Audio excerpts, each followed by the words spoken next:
Military aircraft are like finely tuned sports cars. They are tough, fast, and agile. But even the smallest failure anywhere in the systems can quickly turn into a disaster. Inside the cockpit, pilots constantly sweep their aircraft for the first sign of the slightest problem. Catch it early and it may be nothing. Get behind it, or worse, miss it entirely, and an aircraft can quickly turn mean. If it does, pilots often face their greatest challenge.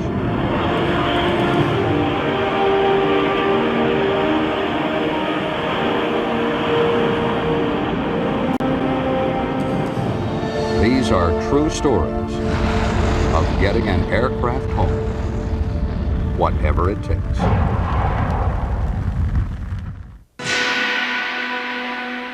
Building a good aircraft is the first step to survival. Early on, engineers learn to test their theories before building their designs into a fleet of aircraft. One of the oldest lines of study has been the lethality of the post-crash fire. Fuel tanks that throw gas onto a hot cylinder are a sure recipe for death. High-speed photography gives dramatic evidence of that, but also explains why some aircraft sit after a crash only to suddenly burst into flames.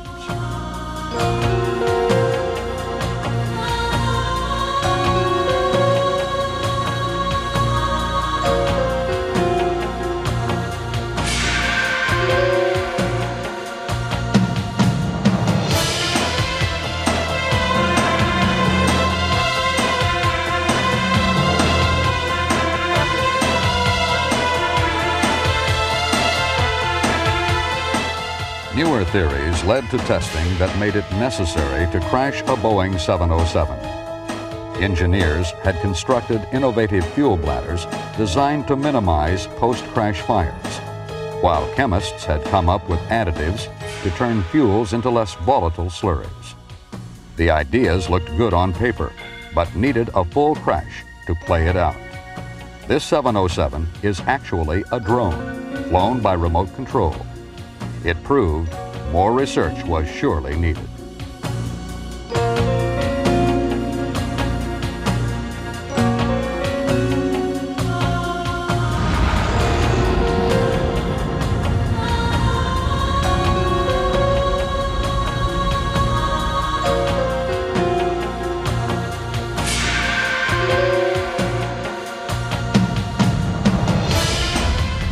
This fire is no experiment. A NASA Convair aborted a takeoff and was engulfed in flames on the runway at March Air Force Base. Fire crews were unable to extinguish the blaze. Incredibly, everyone got out safely.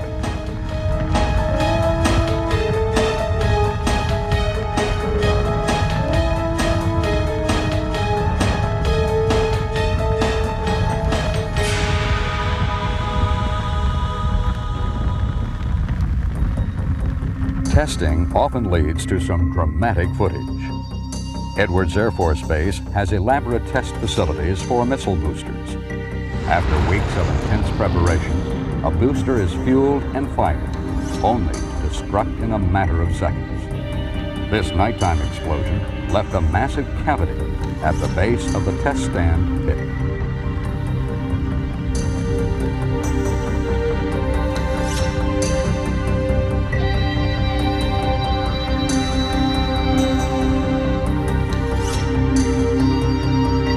No one flies until an aircraft or a booster gets off the ground, and engines are the critical system on takeoffs. Engines, though, are built to fine tolerances, and as this testing proved, even a small bolt can destroy an entire power plant. Little wonder that foreign object damage is a constant concern to military pilots.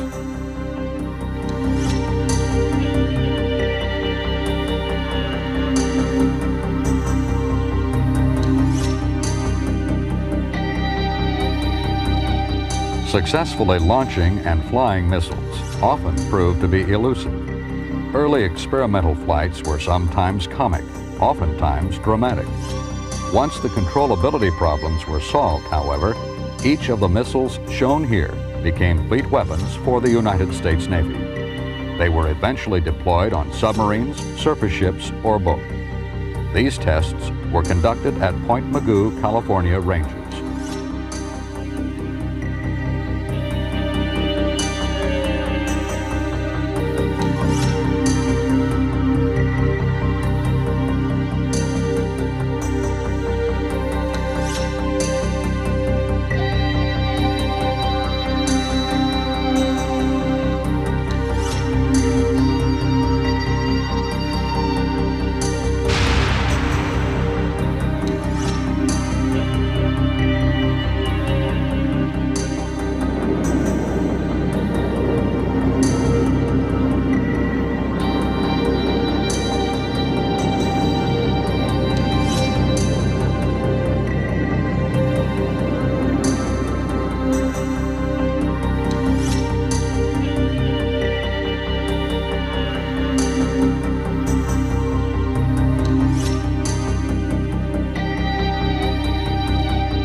In-flight mishaps are the routine province of military pilots, and while challenging and unnerving, problems are often solved as quickly as they appear. Consider the routine act of firing a missile. While others may focus on the track or the aiming, experienced pilots know even that can go wrong. This is a Dutch roll, a combination of a rolling and a yawing motion. Left unattended, it can flip an aircraft upside down and lead to an inverted spin. Correcting with ailerons will return the aircraft to stable flight.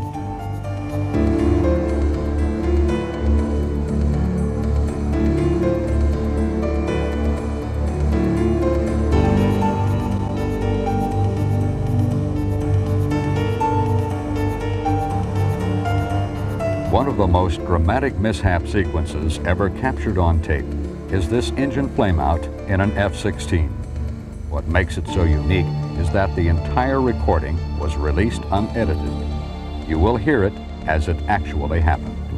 The images you see are from the multifunction display inside the stricken F-16. this two-ship attempts to divert to Naval Air Station Glenview. When you are done, you will be surprised by how little time the F-16 had between the flameout and the outcome. Hydraulic oil pressure light. Engine indications are oil pressure is about 5 psi. Nozzle position 0. RPM is 92%. F-tit is 600 degrees. Hydraulics. Zero sol now. Okay, copy that. We're gonna go ahead and divert. You can just go ahead and follow me. We'll go into Glenview. Copy that. Engine MFL 016 has occurred 3 times. We've got a hydraulic oil pressure light still lit. Okay, copy that. Stand by. And you want to go through the checklist? Go ahead. If you would dig into that, I'm going to go ahead and get it set up for a divert here. Copy that. And send me the frequencies over Victor. I'm turning down the UHF. Copy that. And you going to declare an emergency, or am I? I'll declare it.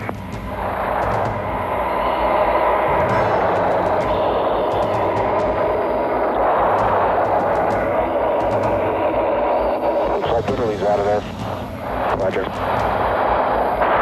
Chicago Center, Viper 04, emergency. Viper 04, go ahead. Roger, declaring an emergency at this time. Requesting status at Glenview Naval Air Station. I'm requesting to proceed direct.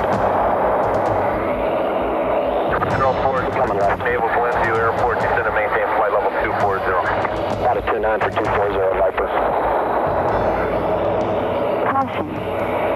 Would you slow it down a little bit for me, Nate? Okay, phone back, stand by. Okay, I'm in the checklist. Oil pressure malfunction, GE100 engine. Attain desired cruise altitude. Storage jet if required, not a problem. Throttle minimize movements. Note 2C. Throttle movement. RPM change may cause engine seizure. Roger, stand by. Okay, it says throttle movement minimized because it could cause engine seizure, and we're going to land as soon as possible. Roger that. See your position. Limit your right 4 o'clock for about 4,000 feet. Chicago. Okay, pick up a heading at 360. 3.35. Roger that. Oil indication is now 0. Okay, we've got Glenview Naval Air Station 360 for about 35. We're descending to 240. You got the coordinates? Heading, I'm going to come off on your right side. Copy that. You got any coordinates for me? Negative, standby. I've got it in the tack in. It's channel 77. That's fine. We'll roll out heading north. Coming left and north. Okay, I'm going to pick up chase on you. Roger. As soon as we get you set up over there, we're going to go ahead and drop into it. Yeah, I'm going to hold 90% RPM, all right? That sounds good. Just hold that. 04, the altimeter setting at Chicago, 299.4, descend and maintain 10,000. Descending to 10,000, 2994. Okay, Chicago Center, Viper 04. It's the aircraft number 2 in the flight. He's got an engine oil problem. We're proceeding direct. We've got fuel for about 3 hours. Check that, 2 hours. Viper 04, roger that. They're flighting 360 now. Vector for your descent. Roger, 360, and we'll be, we've got one full on board, and we'll be setting up for an SFO there. 04, roger. I don't know that he knows what an SFO is. You might want to tell him. That's okay. I'm just trying to let him know that. We'll really worry about that with the tower. Copy that. Okay, all right, Newt, tape's still on, engine front lights still lit, avionics still lit, hydraulics are looking good. Fuel 6,500 total pounds, 600 on the F-tit, right now holding 90% RPM, minimizing the throttle movements. Nozzle position is 0. Oil indicator is pegged at 0. Copy that. Hydraulic oil pressure light is still lit. Okay. Okay, we are within gliding distance of this place now. Copy that, and I also have a engine 016013. Requesting equipment standing by. Confirmed. And PFL indicated engine lube low. Viper 04, contact Chicago approach control on 308.4. 308.4. where I'm going now. Around there. They're sending down to 10 grand, right? I'm not picking up a track can log. Okay, it's 335 for 20 right now. In fact, you can check left. Chicago Center, Viper 04 is with you, emergency. Viper 04, roger. You're cleared to 10,000 for Navy Glenview. There'll be a visual on the runway 17. The airport's 12 o'clock, 3 and 7 miles now. Do you need equipment standing by? I'm descending. Okay, copy. That's affirmative. We're coming through 230. Okay, it's 7 miles on the nose. The tachyon itself is just to the north of the field. Copy that. And we're getting vectors down there for them. And I'll tell you what, if you'd like, you can go ahead and pick up on the radio, or if you just want, you can concentrate on the emergency and I'll talk to them. Oh, I'm doing all right now. And the radio is what? Viper 04, make a right turn to a heading of 040 now. Coming right, 040, Viper 3.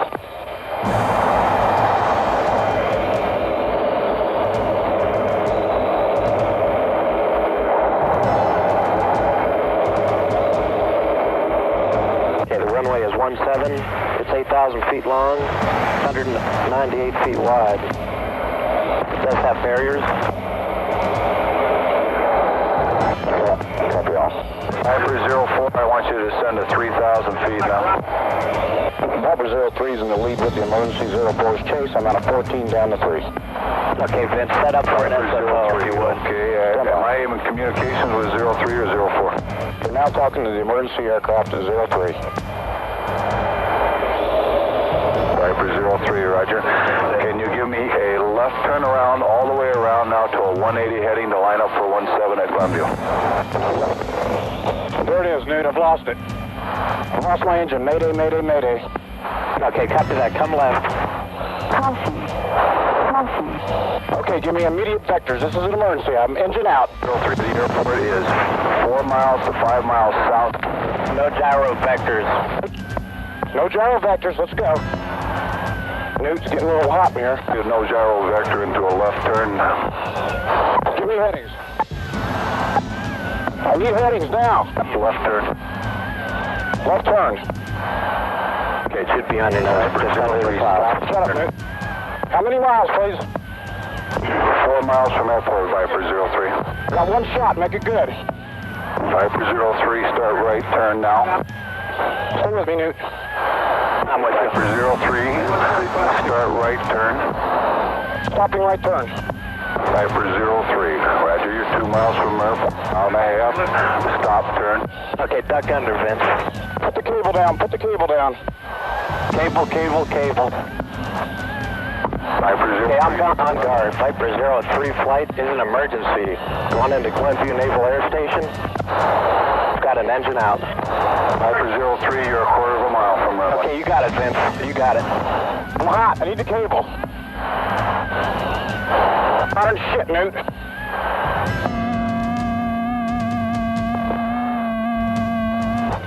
Shit hot. Warning. Okay, the hook is down. Warning. Warning. Hook's down.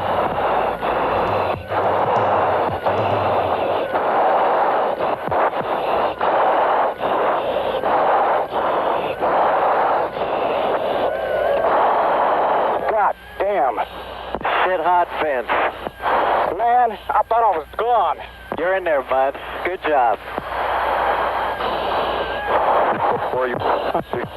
I need equipment. There's a right turn off the runway. Looks like you got down just fine. Thanks a lot. You guys, I owe you a case of beer. Viper aircraft on guard with the emergency music 31. Do you need any assistance? Yeah, I don't have an engine. Have to call Glenview or something. Okay, Vince, you can call up the tower. The tower frequency is 340.2. Copy that. Guys, thanks for all your help. I owe you. Okay, I'll come down and join you a little bit, Vince. That's it, Newt. It stopped. Shit hot.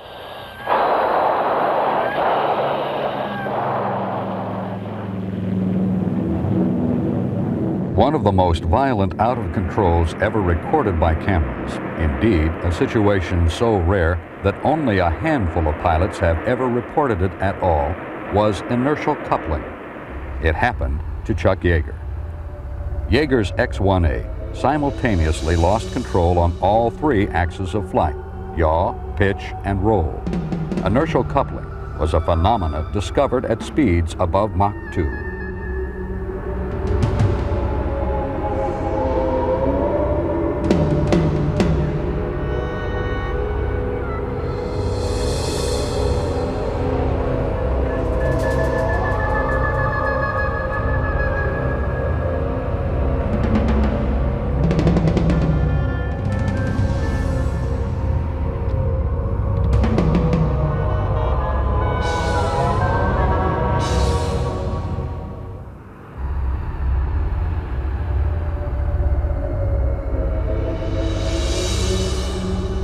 A loss of control in or near ground effect is rarely survived.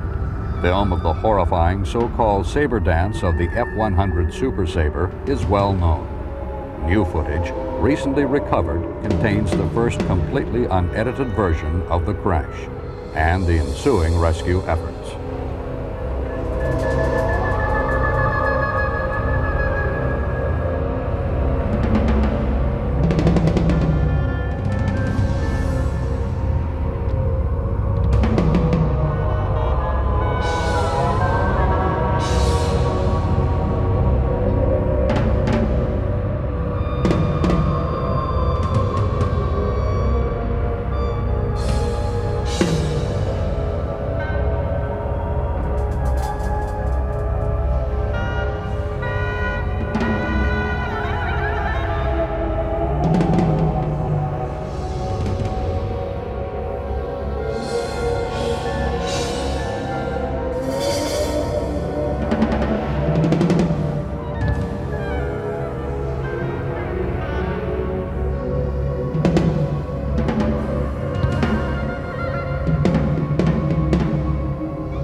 This T-33 is flying chase to a Navy Regulus missile.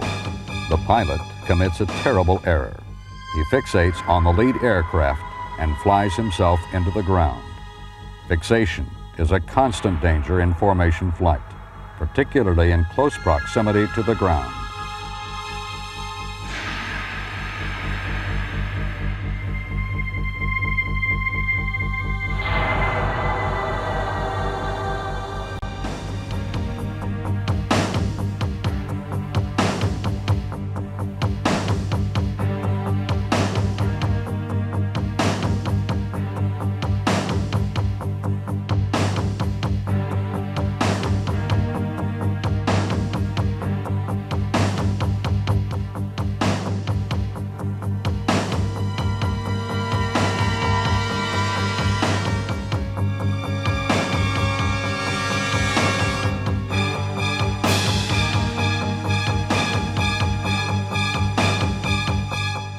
This A-10 Warthog loses control at an air show.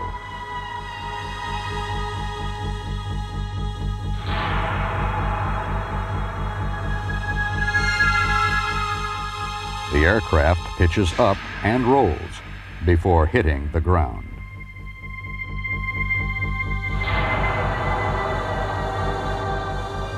These two aircraft go in so quickly that little detail can be seen that would assist crash investigators.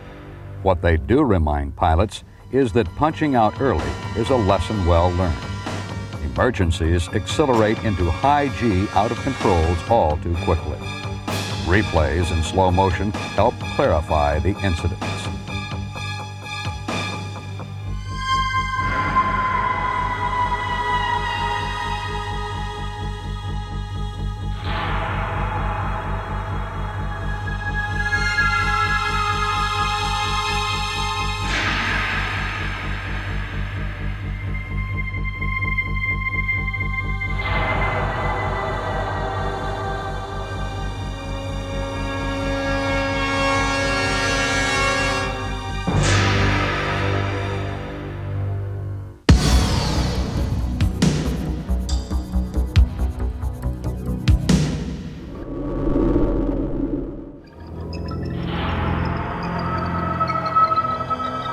Drone aircraft have been used in testing for years. This B-17 is a remotely controlled target drone. It is used here to demonstrate the lethality of proximity explosions. The cameras track the stricken fortress to impact.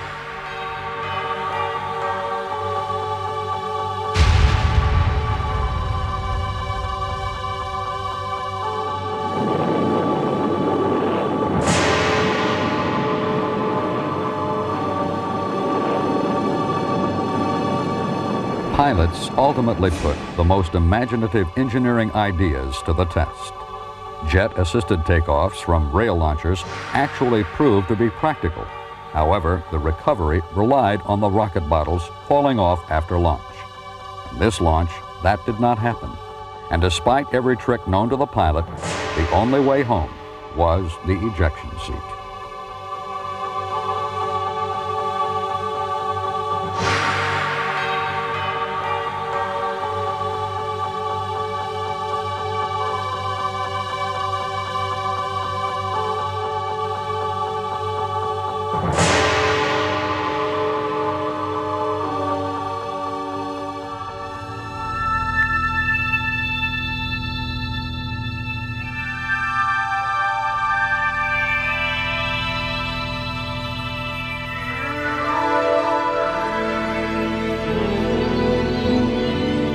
High-speed photography helps engineers see how elements of a system operate and interrelate, or in this case, how a drag chute on an F-16 unfolds. Perhaps a new plan for packing chutes came of these tests. Perhaps they proved an old design. Today, though, such photography is more a work of art than it is an overview of a test. After all, how you see something is often as interesting as what you see.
Landing gear are one of the most complex mechanical systems anywhere in an aircraft.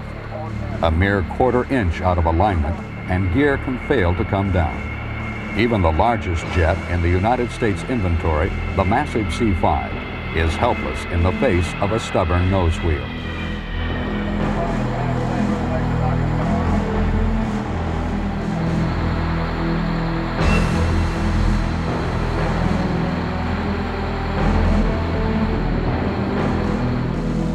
I've got a feeling this is going to be a little bit different from the last time they did runway film.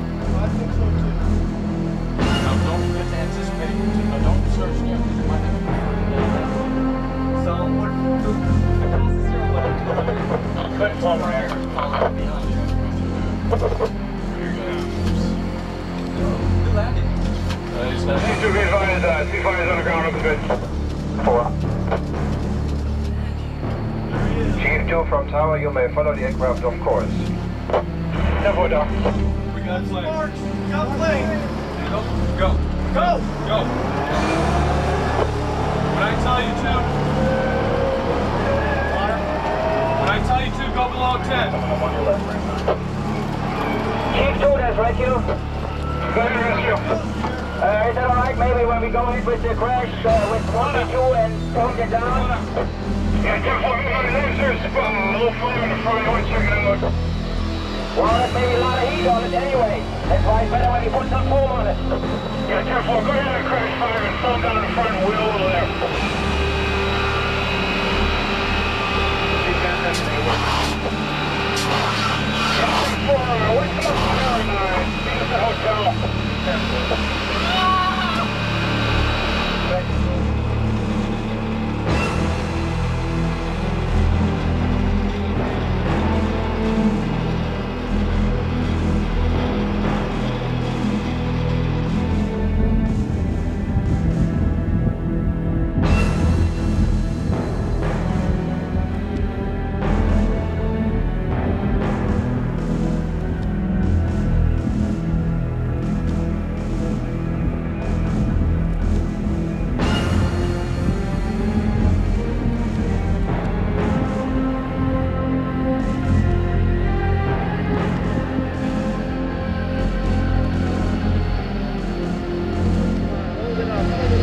That's it, come on.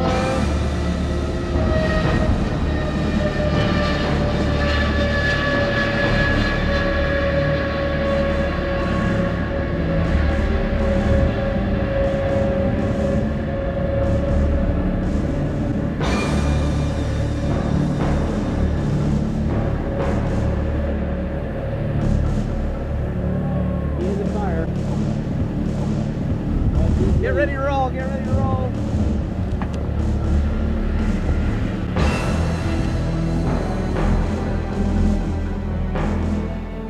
This old Connie used the expanse of Rogers Dry Lake to shoot a successful gear-up landing.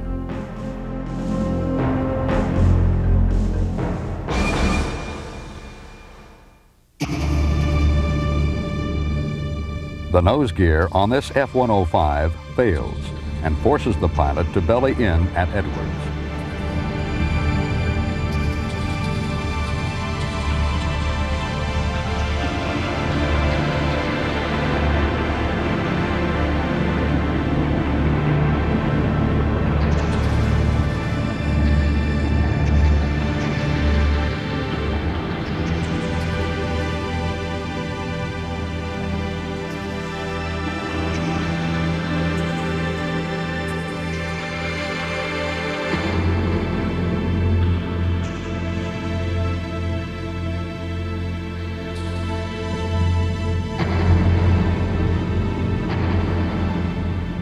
Fighter bombers like the Thud disguise the fact that they are actually large jets, as is obvious during this post-crash walk-around.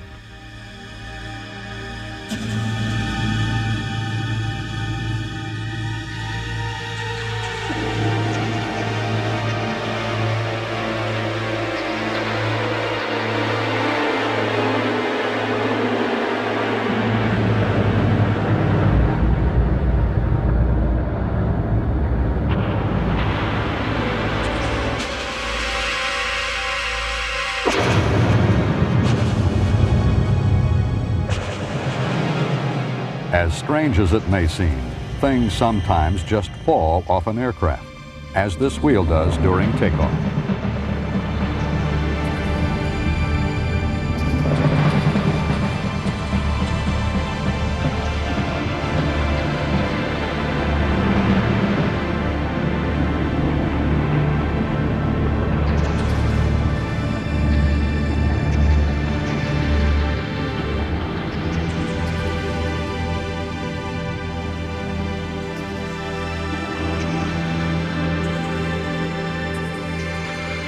An unusual situation presented itself to the pilot and crew of a KC-135. The refueling boom failed to retract and secure for landing. On a tanker like this, the boom is connected directly into every fuel cell in the fuselage. It is like the fuse on a firecracker. In this case, it did not ignite.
The B-52 has one of the largest vertical stabilizers in the Air Force. Flying without a tail, as the textbooks and the instructors will tell you, is impossible. Not to this crew. Getting home led to an imaginative alternative, using the speed brakes on the wing for rudder authority. You see it here, despite the poor quality of the footage, landing safely at Edwards.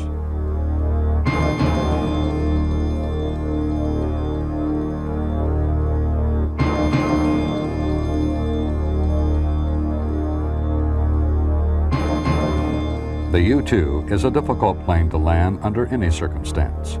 Long, spindly wings and centerline main gear create a balance problem during the rollout and require ground crews to catch the wingtips. Gear problems, therefore, throw the U-2 terribly off-center and make landings particularly demanding.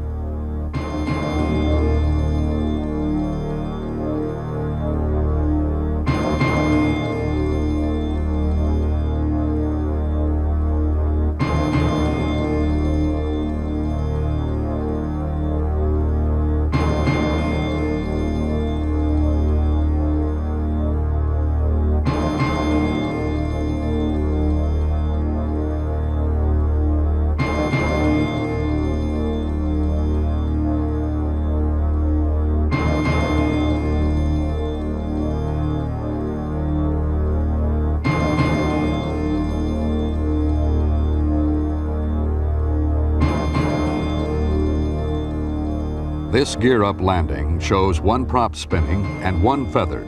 The Navy pilot kept one engine online to power emergency systems aboard the aircraft.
Still photos are sometimes the most interesting material available after a mishap. Most photographs reveal causes and outcomes with even the simplest examination. Gear problems, for instance. These photographs record 3 decades of common landing mishaps, all survived, all interesting in their own right.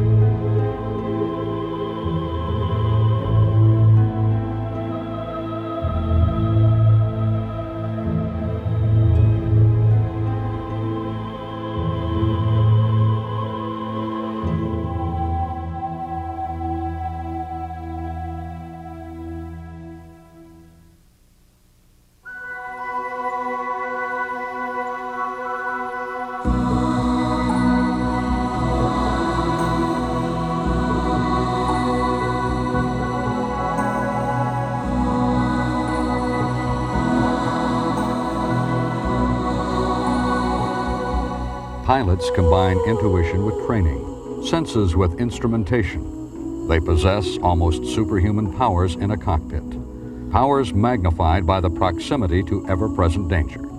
They smell, listen, watch, and feel with unusual clarity. It is nothing a pilot can ask for, nor is it anything they can control. But when an emergency strikes, it is the key ingredient that takes them to the problem, isolates a solution, and gets them home again, whatever it takes.